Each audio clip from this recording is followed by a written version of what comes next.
Welcome to another OU Insider Under the Visor Sooners pregame podcast. We are down one today, as you can see. Parker Thune is absent, but my man Travis Davison, the voice of the fan, is with us today, as usual. We are going to talk about Oklahoma versus Maine Black Bears. Obviously, this podcast and all podcasts on OU Insider are brought to you by Jana King, the king of clean, the best to do it. They're a proud sponsor of the University of Oklahoma Athletics, the football program, all of the above. If you're in the commercial real estate business, whatever, and you've got cleaning done, Jana King is the place to call. Again, Jana King, the king of clean, proud sponsor of Oklahoma Athletics. Thank you so much for sponsoring OU Insider, Under the Visor, Sooners podcasts, and all of our videos. Thank you so much, Jana King. All right, Travis. Maine Brandon. Black Bears. First off, let's just rewind because you haven't been on with us, obviously.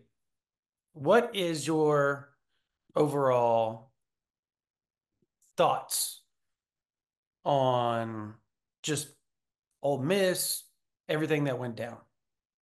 Um, man, first half was, I think, some of the best football we've played all year.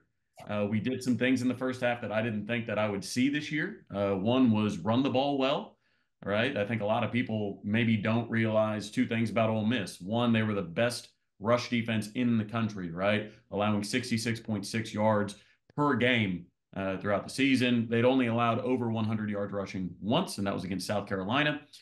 Well, Jackson Arnold had over 100 yards rushing, if you don't count the sack yardage, because in college they count that against the quarterbacks. And then Javante Barnes was a monster, over 60 on the ground and over 50 actually led the Sooners in receiving. But I mean, the most they'd given up all year, the Sooners got there midway through the third quarter. Midway, I think there was like 4 minutes left in the third quarter. OU had like 153 yards rushing. That was the most they've given up all year, which is crazy to me because Oklahoma hasn't been able to run the ball all year. So it's wild to me that first game of Joe John Finley that he's ever called, we unlock something in the run offense that has you perform your best you've performed all season, and you do it against the number one rushing defense in the entire country on the road. Right. So I hope we can carry forward. Right. I hope they found something to build some confidence on. And then the second thing about Ole Miss is they led the country in first half scoring margin. So through the season, cumulatively, they were plus 134 points in the first half of all their games, netting plus 134. Well, after the first half against Oklahoma, again, at home, they were -4. Right. So, I mean, that drive to end the first half, I didn't know we could do it, right? Brent Venables' teams have struggled with the middle eight, right? The last 4 minutes of the first half, the first 4 minutes of the second half. Now, the first 4 minutes of the second half were cheeks. So he's still got that to work on. But that last drive to end the half, you get the ball, you got 92 yards to go, it's under 3 minutes, and you manufacture a scoring drive, a touchdown with 6 seconds left in the game on a great play from Jackson Arnold. Jacob Jordan goes right to the pylon, continues his route. Logan Howland gets beat and then comes back, stays with the play, helps free up Jackson to make that throw. I mean, I hadn't seen anything like that all year. Obviously aided by some penalty, but that's Ole Miss, right? That's kind of what they've done. We talked about that on the pod.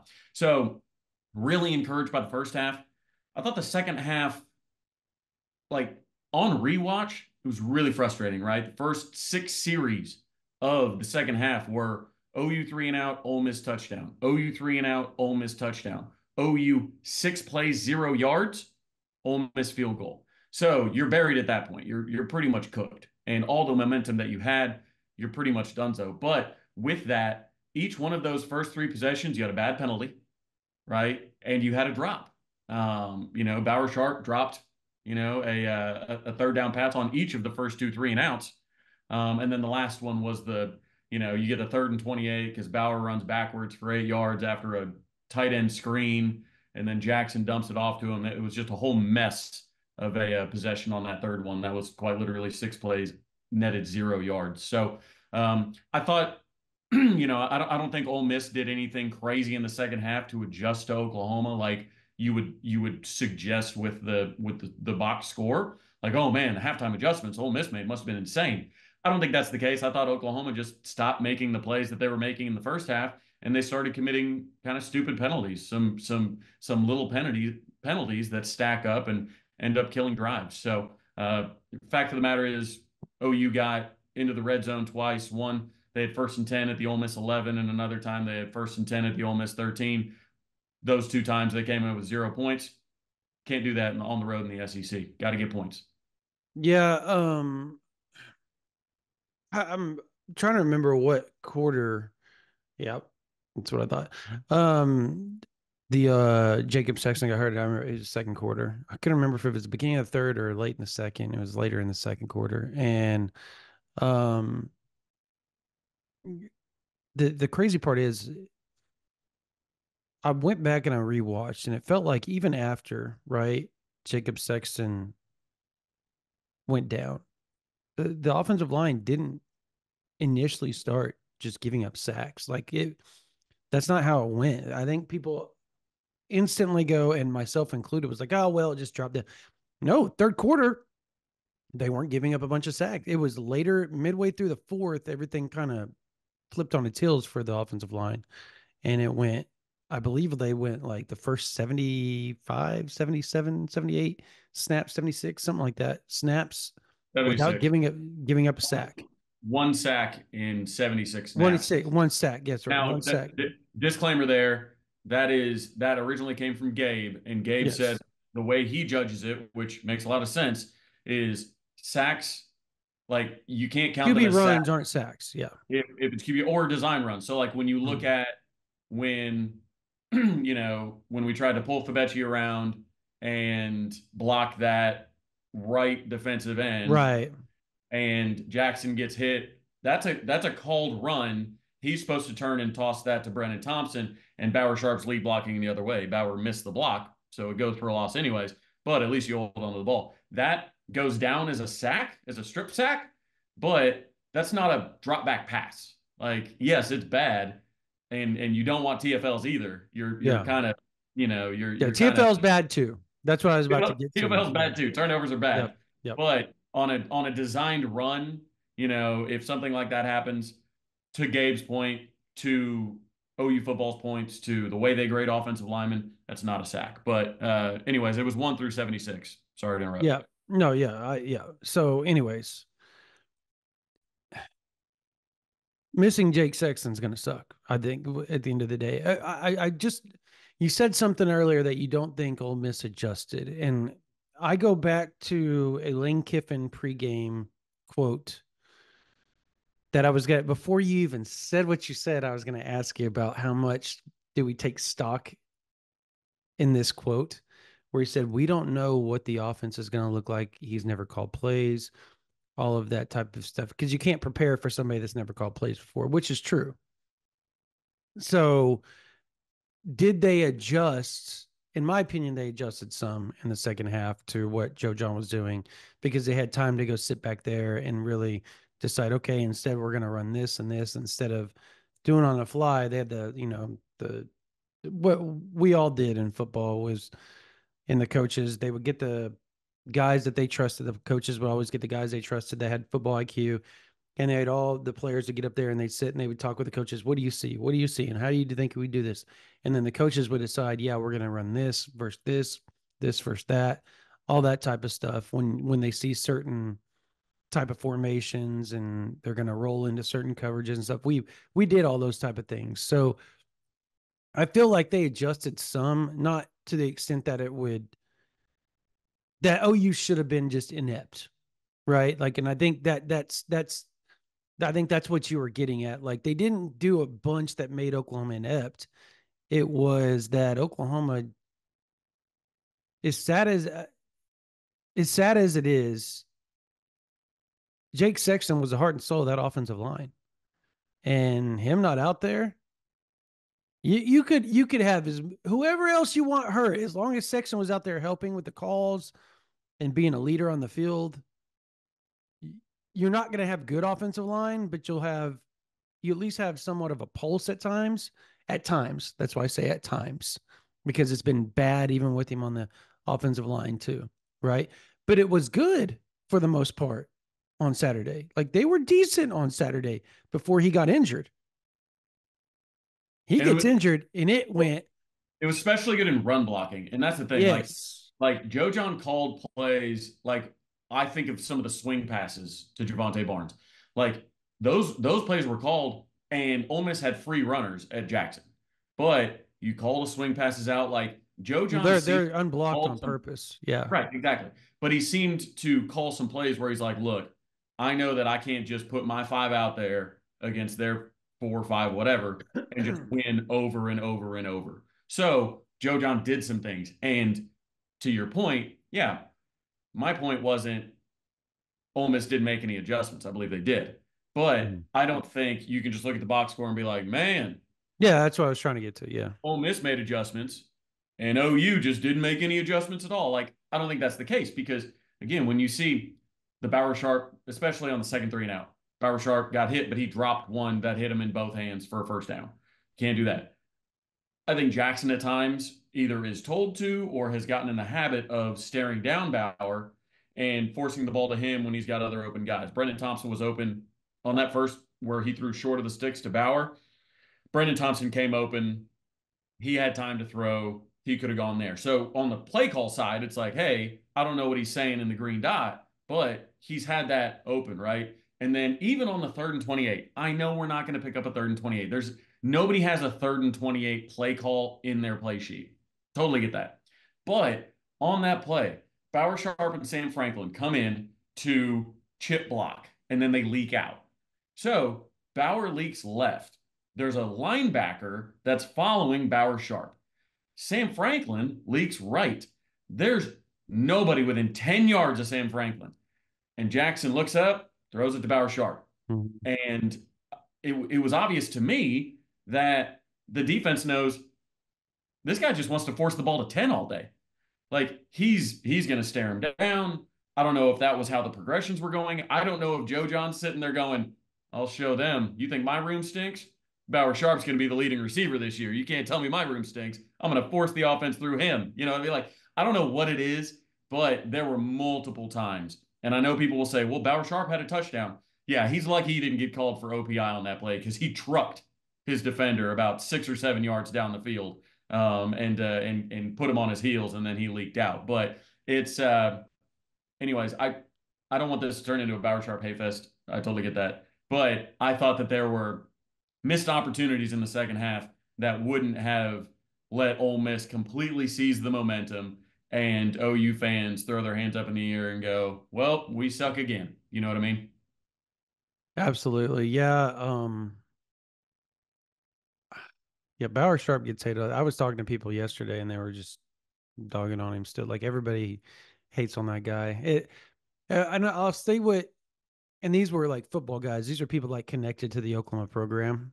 I was at a training session with my kid, and and when I say connected, they're not like in the OU program. They're just they are connected to people in within the OU program, and the, they agree with me. Bauer Sharp, and I want your I know because we got on the hate fest here, so I'm gonna pump him a little bit. The crazy part is like if he would just be somewhat consistent with his hands, I think people would be good with him because when he catches the ball, he's so athletic in space and he makes things happen. He makes things happen, but it's when or if he catches the ball right now. It's not consistent. And I want to say this, I'm going to make a prediction and it's going to be crazy and I'm going to get hated on it in the chat.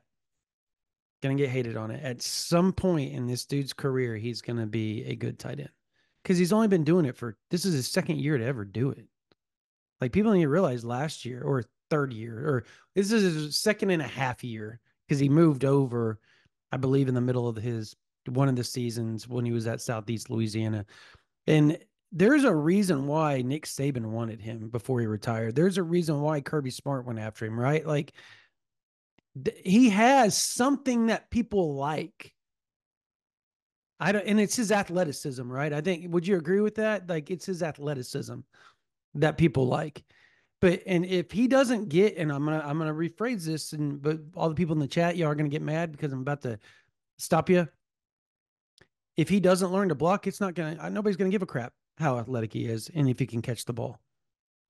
Because if you can't block as a tight end, if you can't go in motion and kick out and split zone, if you can't be a pooler every now and then, if you can't seal your blocker on the edge, you are useless. You are absolutely useless 75% of the time, maybe 80% of the time. And he's got to figure that part out. Granted, he's a former quarterback. So the mindset, the mentality, because blocking is a mindset, it's a mentality. If he can't somehow figure that part out, then they got to go to the portal either way to go get a tight end. So I'm my thing is this. You bring up the blocking. It's a mentality. You got to have that dog in you. And I just think he just doesn't have it. Like there are times when he's blocking. So if you remember, second half, Jacob Jordan kind of bubble screen out to the right. Well, they put him in motion. They dump it out to yep. him. Bauer Sharp is the lead blocker. Zion Kearney is split out wide to that. He goes up and blocks his guy. He blocks his guy at the sticks. It's 3rd and 7. Blocks his guy and holds him, stalemates him. Bauer Sharp, who's 6'4", 243, has a safety that's 6'2", 210. They meet. If Bauer just, I don't need him to move that guy out of bounds. I need him to block him, get him out of Jacob Jordan's way. Mm-hmm. That safety came and put Bauer Sharp On his butt. backside Mm-hmm. and made Bauer Sharp look like Zion Raggins out there. And being big just to be big, cool, man. Cool. You're gonna be the guy that walks down the hallway at the airport and somebody says, "Hey, did you used to play ball?" Yeah, man. Yeah, I used to play ball. Like, you're big for no reason if you're letting 6'2", 210 safeties throw you around like a rag doll. and that's my problem. Use your size. Like, yeah, you're tall, cool, we like it. Yeah, you're thick, you're muscular, you're strong, cool. Go hit somebody. Mm-hmm. Very rarely do you watch a game and you're like, man, Bauer Sharp was extra physical today. Like very rarely. He had a couple nice run, not nice lead Zero. up in some run blocking schemes that I'll give him credit for. There were a couple times where he sprung Javante Barnes, but one-on-one block, you got to have it on 3rd down, 3rd and 7. You got a guy behind you trusting you to take a safety out, and that safety knocks you down, and he's right there. Jacob Jordan has to move left a little bit where a pursuing linebacker is coming. Linebacker tackles him short. Like that kind of thing. There was another time where Jackson got sacked. Well, like Fabechi Wiwu is pulling, and Bauer Sharp is coming and runs into Fabechi, Mm-hmm. and then runs forward, doesn't hit anybody, and he's just in the middle of things. Yeah, Maybe Howland got pushed back about 2 yards that play too. It was right, it was bad all the way around. it was bad all the way around. But if you're one thing when you're blocking, you can't go and hit the guy that's pulling. Yeah. Like simple stuff like that. Like again, I know this is a hate fest, and I don't want it to be a hate fest. I totally get it. But I was watching it going, come on, man. Like, yeah. aren't you pissed off that people talk about you like this? Like, Yeah. go hit somebody. Like, I don't know, man. I don't know what it is. I mean, I've been talking about it all season, but for some reason, Jackson is obsessed with throwing to him. He's staring him off the line. I don't know if we run offense. I mean, we run tight end screens to him all the time. Maybe it's like you said, get the ball in space. Well, we don't. We need to maybe That's get not the space I'm talking about with him. right. That's bad space. That's bad That's bad space. space. Like, He's athletic, but unless you were Jimmy Graham, there's a name from the past for everybody, and or I'm trying to think of an athletic tight end right now in the NFL that's just like an absolute freak. Falcons from Florida. Kyle Pitts. Who's Kyle that? Pitts. Yeah, Kyle Kyle Pitts. Pitts. Kyle Pitts. But Unless that's the you're thing. one of those guys, like those are freaks. Those guys you can do screens. You could do that with Jermaine Gresham. You could Well, do the that thing with is, like, Braden Willis. you got when you got Sam Franklin on one side, I know he's not going to be. He actually got a decent amount of play this game. Sam Yeah, Franklin it's on one because side yeah. and Bauer Sharp on the other, and Bauer Sharp's got a guy on him, and you still choose to throw to him. Like, I don't know if it's a progression thing. I don't know if Jackson's just super comfortable with him. I don't know if they play Xbox together or something like that. Like, I don't know what it is, but we've got to get to the point where we throw to Brennan Thompson because he's open a lot, and we got Mhm. to get to the point where we, I don't know, if we're going to Look rely to on a tight end Jacob to block. Jordan, please. Well, More. if we're going to rely on a tight end to block, get Caden Helms out there, man. I know Caden Helms is going to try and put that defender through the turf. I know he's going to do it. I can't say the same about Bauer right now. And everybody's gonna in the comments is gonna say, "What about Devon Mitchell?" Let me tell y'all something. He he has a. Hmm, how do I word this, Travis? I Um, don't. I'm gonna let. That's why. That's why when you said it, I was like, "All right, you go ahead." he just has to continue growing up. I think that's just what it is. And everybody's like, "Well, give him a chance." BV said this about him. Yeah, he did, and he just has to continue growing up. There's still some hurdles that he has to cross in his day-to-day life as a college student. How about this? I think I'm doing a good job, Travis, of not being I too, think you're doing well. yeah. So he does. He just has to continue to progress in his day-to-day Right. life. And He, that he's a young kid. He just turned 18 years old. I don't even think he turned 18 yet, right? Like, he's just got to grow up a little bit, and that's okay. yeah, We all have yeah, had to grow up at times. yep. He is physically grown up. He just needs to grow up, and that's fine. The good news is, Brandon, He still has a chance because he's young. I mean, he's got an opportunity to grow up, and Mm-hmm. those physical traits aren't going to go anywhere. Yep. So, BV called him a non-factor in the winter workouts, spring, summer, and then he kind of became a factor in the fall. You're too far behind if you're Yeah. factoring those things. Well, So, he was. Hmm. and additionally, And it's additionally, he I was feel moving in the right direction. Come Texas and a few things here or right. there. Just My thing he's is the closer you get into the formation, the closer you get to the ball, yep, the more grown up you need to be. Because the correct. closer you get to the ball, the more responsibility you have to the people behind you to keep them protected and healthy. That's why you see wide receivers play as true freshmen. You can go out there, run around, try and get open, blah blah. When you move in, it's tougher. Offensive line, if you could get somebody hurt, you could hurt your fellow offensive lineman, or you could get a quarterback Mm-hmm. hurt, back hurt if you don't do your job. If you don't do your job as a freshman wide receiver, cool, you're out of the play. Yep. But like the closer you get to the ball, so as a tight end, when people are like, throw Devon Mitchell in, can't get any worse. No, I promise you it can, because if he is not if he doesn't know what he's doing out there, sure you can say, hey, go run a route, but put him at wide receiver if you want him to Yeah. do that. Yeah. Tight end is tasked with protection. So Mm-hmm. the closer you move into the ball, that's why I don't want to hear we should have been starting EPL, at Tennessee. Like EPL was running track for Tampa Catholic in the spring. Like he got here in the summer. Like you don't want he's got tremendous upside, tremendous athleticism. But the closer you are to the ball, the tougher it is for true freshmen to play because they're tasked with protection and safety, and you can't do it. And on a moving forward to Maine, and this is a great segue right here. We've talked about for a month plus of one player that has been killing it on scout team, giving our Mason Thomas all he wanted and more. And what happens this week?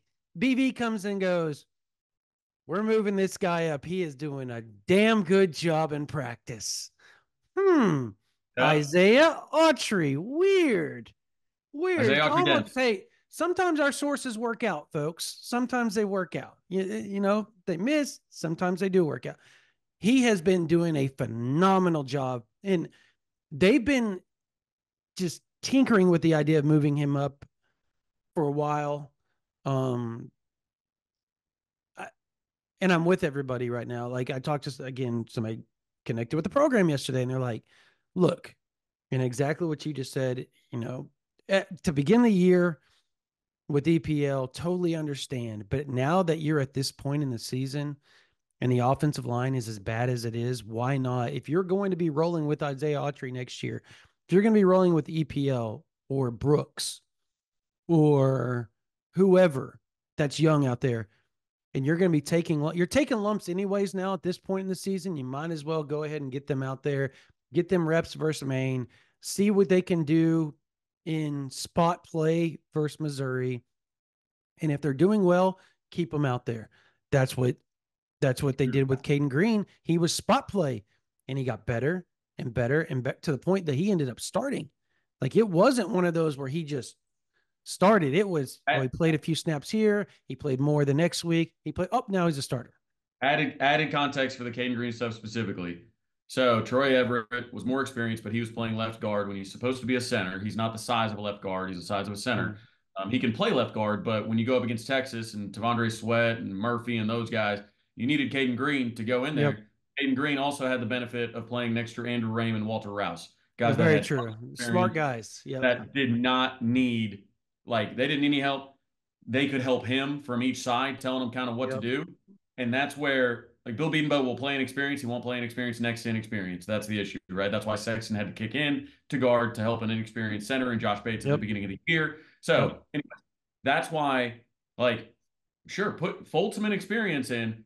I am cool with Isaiah Autry Dent getting some reps against Maine. I'm cool with EPL. I'm cool with Brooks. What I was against was saying, hey, look, let's start EPL against Walter Nolan. Like, I'm like, all right, let's chill out a little bit. Like, I'm cool with doing it all against Maine. See what you got. Get them some reps. Get them some reps at the Palace. Let people cheer for him. Let people see him. Get their pictures taken. All that kind of stuff. Like, let them go through the game day experience as somebody on the two deep. But right now, it's partly the reason they're on the two deep is because the top of the two deep keeps on ending up in the training room. So you need guys. Like, this isn't a situation where you've got a healthy Jake Taylor, a healthy Michael Tarquin, a healthy Jake Sexton, a healthy, Logan Howland, and a healthy, I know some of those guys are healthy, but like, you don't have a completely healthy two deep and you're like, man, Isaiah Autry-Dent's just been so good that we need to bump some of those guys You out. still have to do Maine is a good time to do it. I think Right. Oklahoma's doing it No, smart. Yep. it's the SEC might be onto something with these FCS November matchups, Yep. because it's a heck of a time because they always fall within the red shirt window, right? So you do that, You get those guys reps. and everybody says, red shirts, who cares? It's 2024. If they're any good, they'll be gone in 3 years anyways. No, you don't burn red shirts for no reason. You can't assume that everybody is a 3-year college guy right in the NFL, especially like people are talking about what we're seeing with Anthony Richardson. Like, no, like, let these kids develop for a while, especially in the NIL era. Let them come back. Let them develop. Use some gap insurance. Do whatever you need to do. But like, it's okay to save red shirts. I promise. There's guys there, and I think you also, as a fan, you need to realize that there are players out there that redshirt and then they're just okay as a redshirt freshman,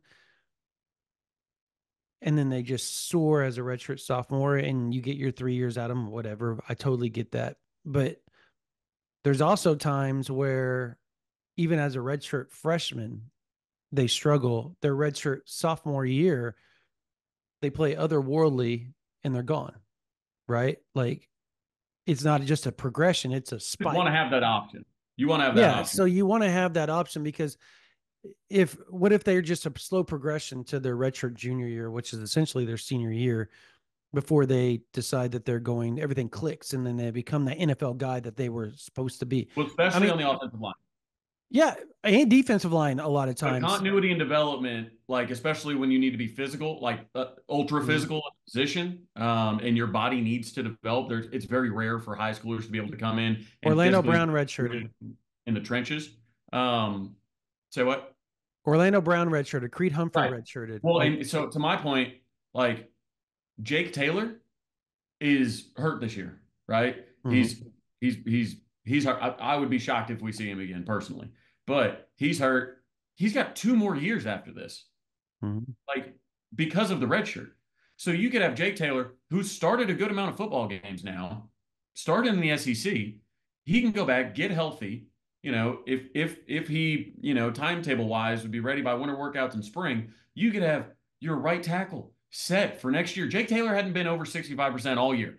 So, like, if you get 100% Jake Taylor and you get consistently throughout spring and fall and everything like that, and you can lock down that right tackle position for the next 2 years, bro, where, where do I sign? Like, sign me up for that. But Yeah. if you were like, hey man, we need to get in freshman Jake Taylor in there to make sure that, like, no, you got one more year. And then you're thinking, okay, we got to go back into this because this is Jake Taylor's last year of eligibility. You look at guys like Garen Hatchett and Troy Everett and Fabechi Wiwu. They've all got another year, Mhm. right? Like, and those guys all didn't play as freshmen. So, anyways, like, you want continuity in the trenches. You want people to grow up physically in the trenches, and that's why I didn't want all these freshman offensive linemen to take just garbage snaps Confidence too. for There's a no confidence reason. issue. Yeah, You, absolutely. you don't want them getting their butts kicked to where they got the yips like half the offensive line does right now. I was talking to somebody the other day that played in the NFL and played within the trenches their whole career. And they said, look, man, like there is no confidence right now with this offensive line. You have a guy in Jake Sexton that can power through that and that has the confidence as a player because he's done it. He's Mhm. been successful. He was before the season, he was considered a day two type of pick with the pro scouts. And I can actually confirm that because I sit with the pro scouts up there in the press box and ask them all the time where they project some of these guys to go. Sexton was a day two guy going into the season. Now, granted, the year that he's had, probably not. And that's unfortunate for him. I feel bad for the kid. And it's largely not his fault. He was musical chairs Mhm. all day long. And that you can't ask people to do that. Oh, right tackle. Okay, left guard, left tackle, left guard, right tackle, left guard, left tackle. You can't do that. You cannot It, hack somebody to do that it's the over and over. professional equivalent to, hey, you're really good at your job, so I'm going to have you do these other two people's jobs too. Yep. Yeah. And then And your own works like suck. suffers. Yeah. Yeah. That's And that's that's what what happened. it is. That's what it is in the everyday world. Yep. If you're asked, hey, you're good at your job, man. Can you just, man, he's out sick, man. Do you mind like taking? Oh man, she's on maternity leave, man. Can you just take care? We're going to spread out. Like, hey, like he's on vacation. Like she, whatever, right? Like we, it's just some. You've got to keep on your own work, and that's unfortunate with Sexton. Now he's hurt, but Hopefully he comes back by some point this season. It's a how do I want to word this? It's not set in stone that he's out for the year, but it's not ideal either with how it went down. So it all depends on how fast he heals from everything that I've been told. Like that's it. Like that's as much as I'm going to get into it. I'm not going to get into what the injury is or anything like that. Like that's literally what I was told by people close to him. So um outside of Dent starting or Dent being on the two deep, what else do you want to see with Maine? I want to. I think there's a potential you get Sawchuck back, so I'm interested to see how he looks with, back to the offense that he was successful with. Like that's the thing. He was not like how they ran that offense with Latrell. I love Latrell as a person, known him for a long time. I always want to preface that by just like because he's a friend of mine. Like he's such a good dude. And this university means so much to him. But that offense did not fit Salchuk at all. Like how they ran it, what they were asking the running backs to do. Running backs fit in a variety of boxes, if you will, and with their skill sets and how they run, you need to adjust your blocking to how they run. You are asking Salchuk to adjust to the offense instead of you adjusting to Salchuk, and that's not how it's supposed to be. Unfortunately, and so he had a down year. I mean, he's a patient runner. Kennedy Brooks, I'm here to tell y'all, They're the exact same guy, except for Salchuk has breakaway speed and won't get caught from behind. The exact same type of runner. Super patient. It's going to wait for the blocking to hit, then they're going to burst through the hole. That's what they do. You watched Kennedy Brooks for years, right? He was such a patient runner. Salchuk, very patient. That's what made him good. Was the I'm going to wait and wait, bam, now I'm going to burst. In this offense, or the offense that Latrell ran, it was you got to just go and get what you can get. That's the type of offense that he ran. And so I loved what they did with some gap last week. I love what they did with counters. I mean, there were different things that they showed that we hadn't seen all season, and like we were all sitting there going, "Where? Why?" And it was successful. And in turn, Barnes was successful with it because he was super successful in Levy's offense. He was hurt in 2023, but in 22, he was super successful in it. Super successful. So you start to see guys have more success with the new way of doing things. The dump downs. Mm-hmm. Salchuk, Barnes, Eric Gray. How often in Levy's offense do they make a killing on just being the check down guy?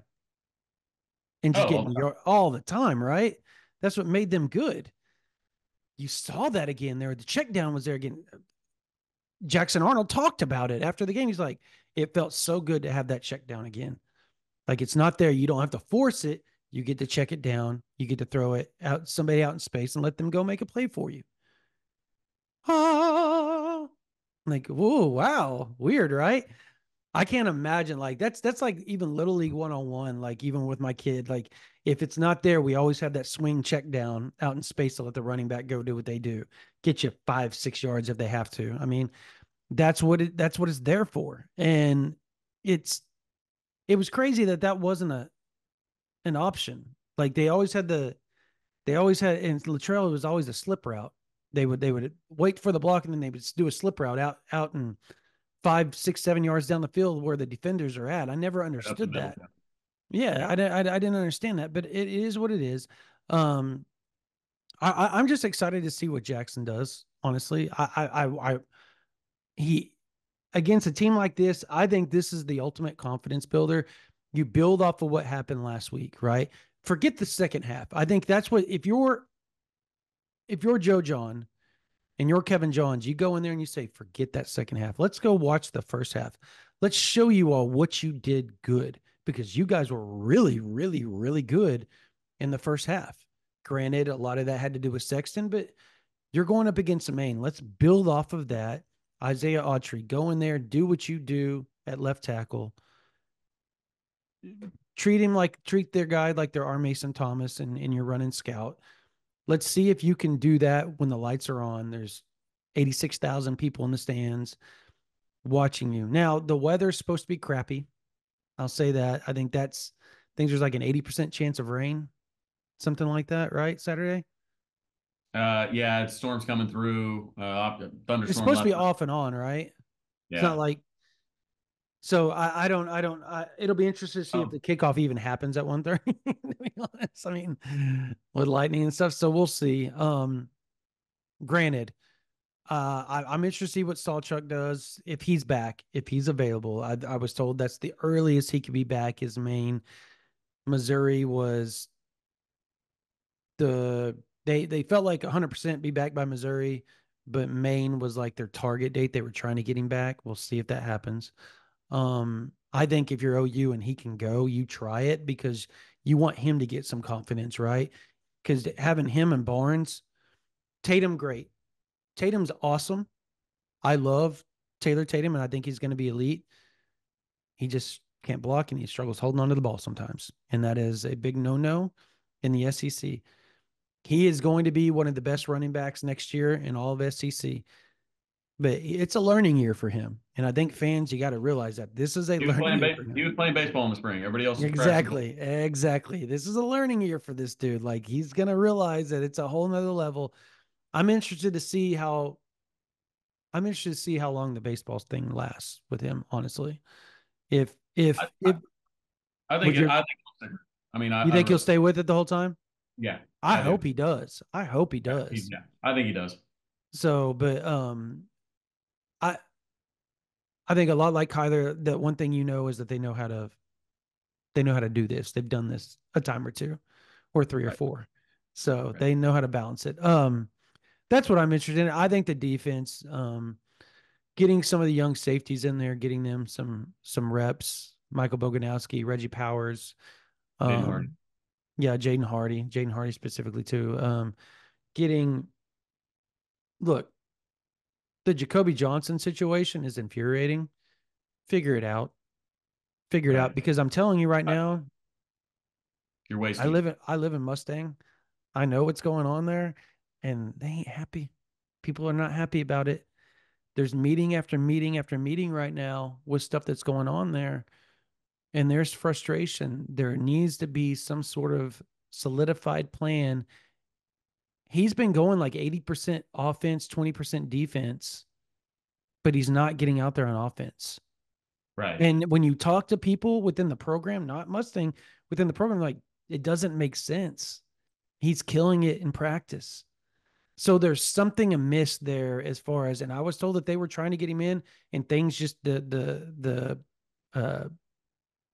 oh my gosh, the formations, his plays that he's the 20-30 plays that he's really good at, that they have him running, did not get called at all, which is just unfortunate for the kid. But when you work at that and you moved over for that reason, and now you're 3 weeks, 4 weeks into it, and it still hasn't happened, frustration starts to build. Like, Of why course. am I doing this? Because he was getting a lot of play on defense prior to this. So it doesn't make sense. Doesn't make Yeah. sense. They need to figure it out. This is the game to figure it out. Let's figure it out. Let's figure it out. Right. How about you? Have him wear a number 10 jersey. He'll get plenty of targets. No, so what I want to see is, especially with weather, things like that, like how do you build confidence in an offensive line? You let them go forward. Let them go Yeah. forward and hit somebody. Don't make them walk backwards. Like we've seen this time and time again. Let them run block. I think we found something against Ole Miss in the first half in the run game. I think you mitigate risk. I don't think you put the ball in the air on an inclement weather day and try and throw the ball over the yard, look like an air raid offense. I think you just pound the rock with Sawchuk, with Barnes, with Tatum, with Xavier Robinson. Let me get some Xavier Robinson out there, Please please. do. But like, get them out there, like, and just go manhandle them.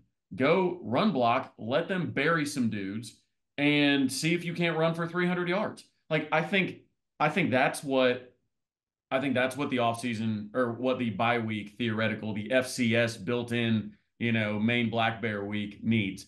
Go in, handle your business, run the rock down their throat. Don't try any double passes. Don't try any reverses. Don't do any of that crap. Like, just run the ball down their throat, just like you did Ole Miss. Ole Miss was the best run defense in the FBS. Mm-hmm. Maine Black Bears are the 57th ranked run defense in the FCS. So, like, go run the ball down their throat and just do it and then line it up and do it again and let those young offensive linemen gain some confidence and know what it feels like to go dominate somebody. Now, against Missouri, you're going to say, okay, maybe we can't dominate them physically as much as you can Maine Black Bears, obviously, but at least you've got the confidence to know, hey, I'm going to get really good at these run plays and we're going to go run the ball in Columbia. You know what I mean? Like I don't think I do not want to see Jackson throw the ball 30 times against Maine. I want to see him throw it 10 to 15 and then maybe Hawkins gets 5 to 10. Like Yeah, I want to like see Hawkins too. Yeah. I would love to see Hawkins in the game. Call it halftime, call it third quarter, something like that. But I want this to be a ground and pound, run the ball, assert your dominance, let a couple backs get over 100 yards. Let Xavier Robinson go bounce somebody's head like a basketball off the turf. Like let them go do that. Exercise some demons, take out some stress, take out some frustration, and then like then you're good to go. You built a little confidence going into a road game against Missouri. So that's what Mm. I want to see. I want to see limited pass attempts. I don't want to see any stupid trick plays. I don't want to do any of that. Like, feed the backs, run the ball, stop the run, create some turnovers, and then hang this thing up, go get some rest, and get ready for Missouri. Yeah, I'm with you. So, score. What's your score prediction? Is there any other really good games this week? I haven't even really paid. I've been I mean, so Penn in. State, Ohio State's a good one. Yeah, 3 versus 4 in the I Apple knew about Valley. that one, but I've been so enthralled with my kids' crap this week. They've all got like my oldest was playing in a chamber. I like literally the second we got done with the post game podcast, I hightailed it back and made it back Sunday. We got done with the podcast like at 9:30. I made it all the way to Fort Smith and then woke up and got all the way to Moore to watch the title game and the Beast and Pink tournament they were in. They won that one. Then we played for the league regular season title on Tuesday. They won that one. And then now we got the playoffs coming up next week. So it's been like super like go, go, go with both kids. Right. Because they're both in the playoffs. So I've been like trying to do all that and do the whole job and be have a 1 year old. That's been kind of the 1 year old kind of throws a wrench in everything, Travis. She's a You've little had a 1 year wild. old before, so I mean, you should Yeah. know that. Well, A couple of I them. do know that, except for they're it was 9 years apart. Right. There you go. You I know what kind it of is. forgot a little bit. I kind of forgot a My little score bit. prediction is 38-7. Hmm. I think they hit on something. Their leading receiver is a fifth-year senior out of Charlotte, North Carolina, and Montego Moss is his name. He's got as many catches as the next three wide receivers combined. Hmm. Um, came off a career high with 9 receptions last week. And then I don't know, PV he completes 70% of his passes, against Villanova. I think he completed 89% of his passes, something like that. And he's going to go to Montego. They might hit on one, who knows?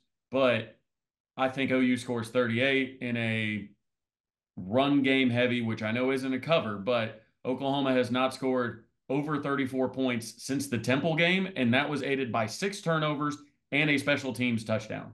So, I just I think they score in the high 30s. I think they do it heavy on a run game, unless they create a bunch of turnovers. And I think Maine gets on the board, but doesn't score double digits. What say you? I'm actually the weather is kind of what kind of tricks me up a little bit, right? Like I'm with you on the run. But I do want to see Jackson throw it down. I want to see Brennan Thompson get over the top a couple of times. I think that would be really good for just morale overall, padding stats type of deal. And we didn't even talk about the what if they lose thing. Just like most people, I know I don't even want to go Don't down even that want to put route. it out there. And yep, I'm with you. I, 35-3. I'll go Okay. 35-3. Now I do think it's interesting because you talk about wanting to see Brennan Thompson get a ball over the top. On rewatching the broadcast, it was funny. They're like, watch for 15 here. He's their deep threat. He's their deep threat. I think, and this isn't towards you, or it's collective towards everybody that talks about Brennan Thompson.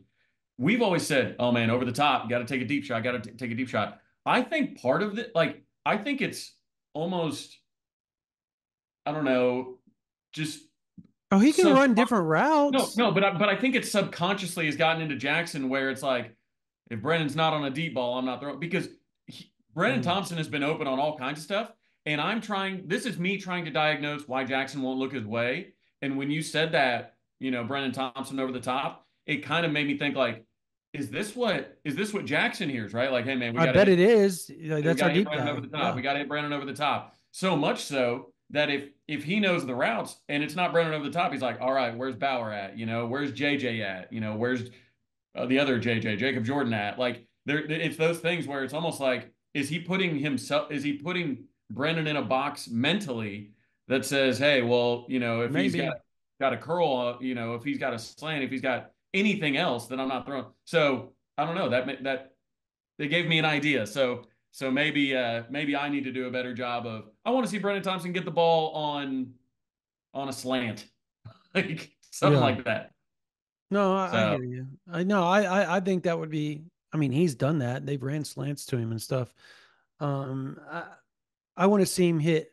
go up, run a dig, like a 12-yard dig, and get, or a curl and sit in the zone. Like, I guess cover three right there in that little sweet spot between the outside backer, the strong safety in the flat, the corner, and the free safety, just kind of that little sweet spot in the seam. I want to see those type of things because I think that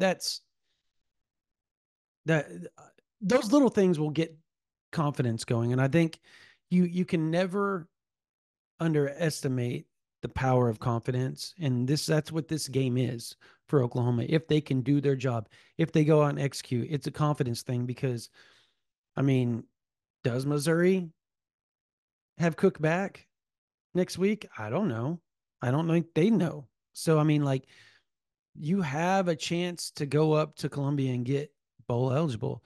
And then after that, if you're on a 2-game win streak and you're coming back home and it's a night game versus Alabama, who knows what happens in that circumstance? Yeah, they're good, but like, and I know this is crazy talk at this point because of what we've seen leading up, but like Jesse said the other day, 2 weeks, a month, a week, you never know right now. Everything can change. The whole mindset of a season can change like that because you don't know what's going to happen across the world of college football. So it's just a lot of take care of your business this weekend. Take care of your business and let's see where the chips fall leading forward. Because if you can go steal one up there in Columbia, I don't think anybody's going to sit there and say you have zero chance to beat Bama. You have zero chance to beat LSU. Like I just don't. I think you have a small chance, but not zero. So you're Small. saying there's a chance, is what you're getting at. Yeah, kind of like Dumb and Dumber. There's always a chance, even if it's 1 in a million. There's always a chance, and that's probably what I would give it right now with LSU and Bama. But I mean, is it more if they go up and beat Missouri? Yes. Would you not agree with that? Well, of course, yeah. Yeah. So I mean, confidence is a hell of a drug. So let's see if they can start building some of that. Let's see if Isaiah Autry does well at left tackle. I know you fans hope he does. You We hope hope. We because hope. because Michael Tarquin has not been great at right tackle either. So um, it's We not hope. been We good. hope. No, All right. no. All right, man. All right, that's going to do it for this version of the OU Insider Under the Visor Sooners pregame podcast. If you're not a member, subscribe to this YouTube, subscribe to our whatever platform you listen to us on the podcast, whether it's Audible, whether it's Apple, whether it's Spotify, whatever. Give us 5 stars, give us thumbs up. Subscribe to us on YouTube. Help us get to 20,000 before this season's over. We're at 18-1 right now. So what we need is 1-9. I know you guys can help us. You guys are Sooners fans. You guys are awesome at that. We're covering the OU offensive coordinator search over there on OU Insider. Myself, Parker Thune, we've had a ton of notes this week regarding that. A new 2.0 hot board by Parker. There's a new name out there and a couple other names that I dived into, really, really deep into why people think that they would listen to Oklahoma. One of them being a head coach somewhere. And he's a very, very good offensive coordinator, by the way, in his past history and quarterback coach, mind you. On top of that, Cam Ward can agree with that. Anyways, yeah, go to OU Insider. It's $9.95 a month, $99.95 for the whole year. If you're a college student, OU Insider at rivals.com. If you email us there from your .edu, we will send you a promo code. You get us for $11.95. Again, from your .edu. Doesn't matter what college you go to. Rose State, Maine University, Timbuktu University. If you email us from a .edu or a .edu if you're, I don't care if you're a teacher, .edu. I will give it to you. We love education around our house. .edu. Please, we'll give it to you. And I'll even be kind if you're military, like active military. If you show me proof, OU Insider at rivals.com, I will send you a promo code as well for $11.95. We love our military. It'll get you a whole year of OU Insider. All right.